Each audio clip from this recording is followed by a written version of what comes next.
I'm not sure where to begin, but I believe God wants me to share it. Every time I try to write it, I start crying since it's still as fresh in my mind as if it happened yesterday. It's the most emotional experience I've ever had in my life. I'm a 57-year-old white male that lives in Georgia, United States of America. My wife's name is Anne, and I'm married. We have 5 children, 10 grandchildren with another on the way, and 2 grandchildren with another on the way. I'm medically retired, but I don't like being retired. I hadn't been feeling well in the years leading up to 1991. I was exhausted, unable to sleep, and my arm hurt, became numb, and I became extremely short of breath. I assumed it was due to the fact that I smoked and was getting older. My wife has been a school bus driver for 28 years.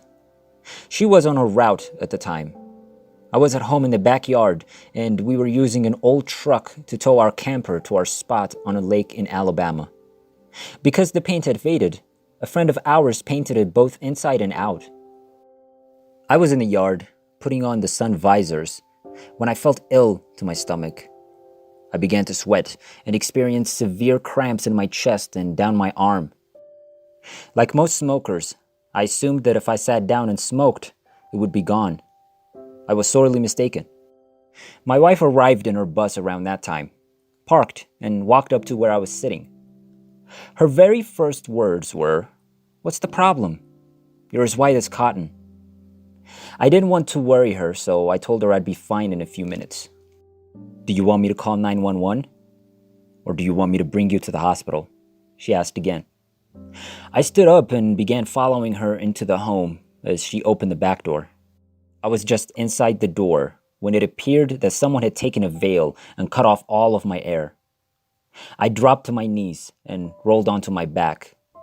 It seemed like 6 elephants landed in the center of my chest at the same time. That's when I realized I was in serious trouble. Anne turned around and dialed 911. I informed her that I believed I was suffering a heart attack. She, in turn, informed 911 of what I had stated. She advised them to hurry. I then requested that she contact my friend Grady. He's the one that did my truck's paint job. I was aware that he was taking nitroglycerin tablets for his heart. He arrived with the tablets before the EMTs. I put 2 under my tongue, but received no relief. The EMTs arrived at the time, and I informed them I couldn't breathe and I was in a lot of pain in my chest. They ripped my shirt off, hooked me up to a monitor, and then told me I was having a severe heart attack and throwing blood clots. At that moment, I noticed my life was utterly out of it. I began to experience a strange sensation that I'd never experienced before. I glanced up at Grady and the EMT and told them I was going to die. I instructed Grady to tell the kids to watch out for Anne and to tell them how much I loved them all. Then my body began to feel like your feet had gone to sleep all over again. Everything became gray, and I experienced the most calm feeling I have ever experienced in my life. For what seemed like a split second, everything went black. I was floating above the EMTs, watching them work on me the next thing I knew. They shot me in the arm and the heart, then began to shock my heart with the paddles. I observed my spirit float out of my body after they shocked me twice. I reside on the 2nd floor of a 2-story house. It suddenly didn't have a top on it anymore.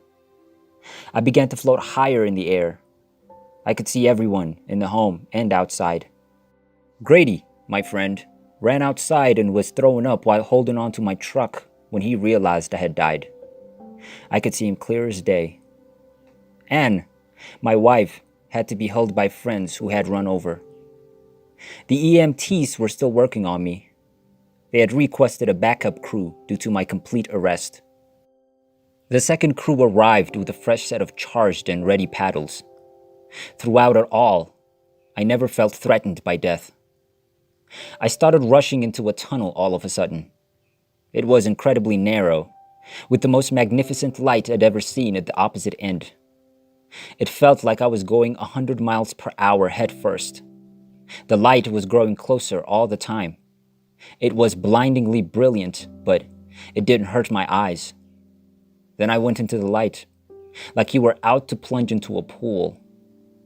The glow completely obscured my vision. A voice came from the center of the light. It assured me that everything would be fine. I've never felt so at ease. There was no pain, and the love I felt there was so powerful that there aren't enough words to express how wonderful it was. I had a feeling it was God. He told you to go back because your wife isn't handling it well. Look down below, and you'll see her, he added. I could see everything that was going on in our house when I looked down. Anne was in complete shambles. God, I don't want to go back, I replied, as much as I loved her. I've never felt so much love and tranquility on this planet as I have here. He stated, come on in, and I'll show you heaven. But you'll have to go. I need you to help me with some job on Earth.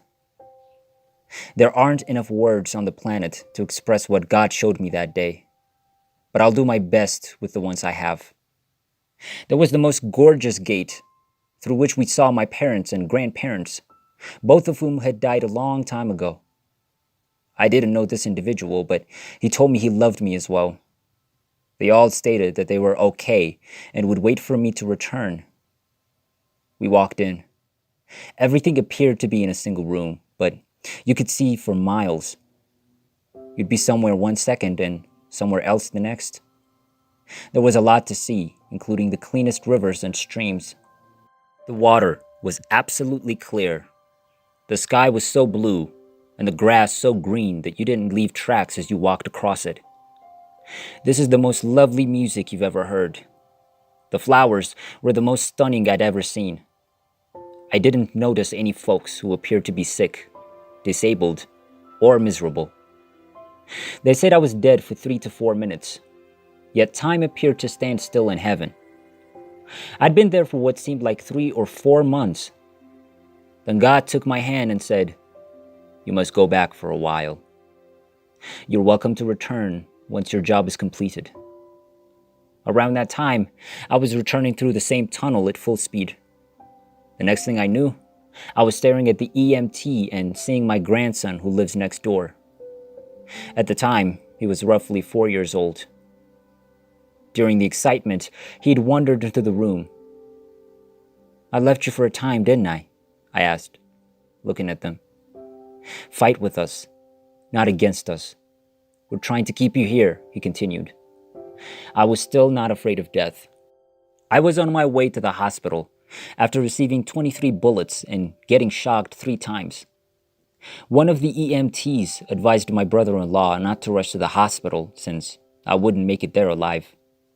They didn't even stop at our little town hospital before transporting me to a trauma center in Georgia. I was hardly conscious when we arrived.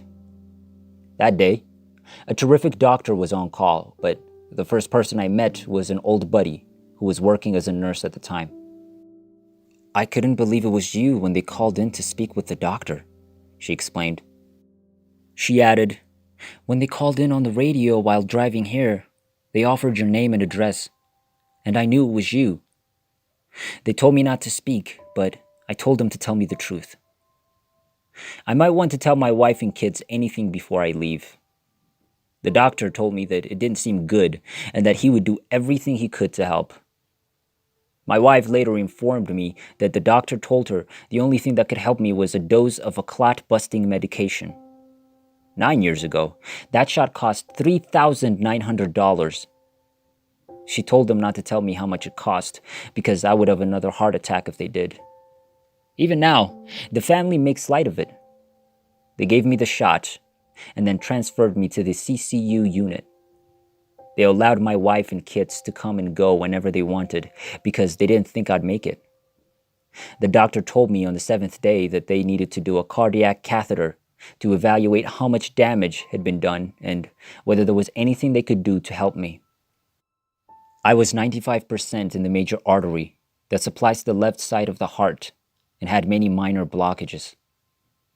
The next day, they used a roto-rooter to remove the clogs as best they could. After the catheter, They informed my wife and me that I had lost between 25% and 33% of my blood volume, or somewhat more than that of the lower left half of my heart. I was returned to the CCU when the roto-rooter was completed. I had the sweetest nurse, yet she seemed unhappy and teary when she was near me. The next day, she stated an EMT who had worked with me had told her that I could tell her what she wanted to know more than anything in the world. I inquired as to what it was. "I know you don't need to be talking, but just listen to what I have to say before you respond," she added. She told me that her 8-year-old son had died 3 months previously from brain cancer, and that she wanted to know what he went through. The EMT informed her that he knew I could tell her because of what I told him when they brought me back. I just lay there, unsure what to say. People would believe I was insane or had brain damage if I told her. She started crying, which crushed my heart. Then I started crying as well. God had to have taken over that day. I guess now that I've had time to think about it. I suddenly began to recount the entire thing. We were both crying the entire time. Then she replied that knowing how things are in heaven, I could live with it. She embraced me and whispered, "I'll never forget who you were. Thank you very much." I also feel God sent her to watch after me while I was in the intensive care unit. She kept an eye on me as if she were my mother. I returned home later in the week. It was a long path back to health. I informed only a few people about my trip over the last 9 years, knowing they'd think I was insane. I was also befuddled as I tried to figure out what God wanted me to accomplish for Him. In the previous 9 years, I've shared this with people who had been told by their doctor that they were going to die soon. Following that, they would tell me that the dread of dying is the unknown, not knowing what it would be like. I also gave it to my only sister, Emily, who died of cancer. But I knew she was going somewhere because she was a nice, God-fearing woman. She was only 57 years old when she died. She died in the year 2000. Other than my children, I'm aware that I'm the only one remaining here. This has completely altered my perspective on life.